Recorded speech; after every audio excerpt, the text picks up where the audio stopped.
পুকুরে লাফ দিতে গিয়ে কি হয়ে গেল আমাদের সাথে। লাফ দিয়ে বন্ধু আলিপ আর পুকুর থেকে উঠতে পারছিল না। তার দেখা না পেয়ে আমি নিজেই পুকুরে নেমে গেলাম। আমরা কেউই তার দেখা পাচ্ছিলাম না, সবাই হতাশ হলাম, সবার মাথায় হাত। আমরা অনেক খোঁজাখুঁজির পরও তাকে আমরা পেলাম না, সে হয়তোবা মারা গেছে। আর দেখা কেউ না পেয়ে সবাই উপরে দাঁড়িয়ে দাঁড়িয়ে অনেক মন খারাপ করছিল, কারণ বন্ধু আলিপ নেই। এত বড় একটি পুকুরে আলিপ কই যেন হারিয়ে গিয়েছে, আমরা তাকে আর খুঁজে পেলাম না। তার জন্য আমাদের খুব মন খারাপ হলো। আমরা যখন রিক্সা দিয়ে যাচ্ছিলাম পুকুরের দিকে, তখনও কিন্তু বন্ধু আলিপ আমাদের সাথে ছিল, এখন সে আর নেই। যাওয়ার সময় আমাদের দেখা হয়ে গেল এই পুরনো বাংলোটির সাথে, যেখানে কিনা অনেক ভূত পেতনির অবসান রয়েছে। ভাবতে খুব অবাক লাগছিল, আমরা বাসা থেকে সবাই একসাথে বেরিয়েছি, এখন কিনা বন্ধু আলিপ আমাদের সাথে আর নেই।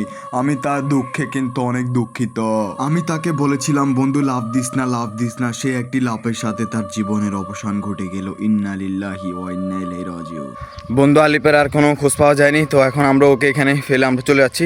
আসসালামু আলাইকুম। এত বড় পুকুরে আমরা ওকে কই খুঁজবো, আর আমরা কেউ সাঁতারও পারি না, তাই আমরা খুব চিন্তিত ছিলাম। তাও আমরা যা করেছি অনেক কষ্ট করেছি।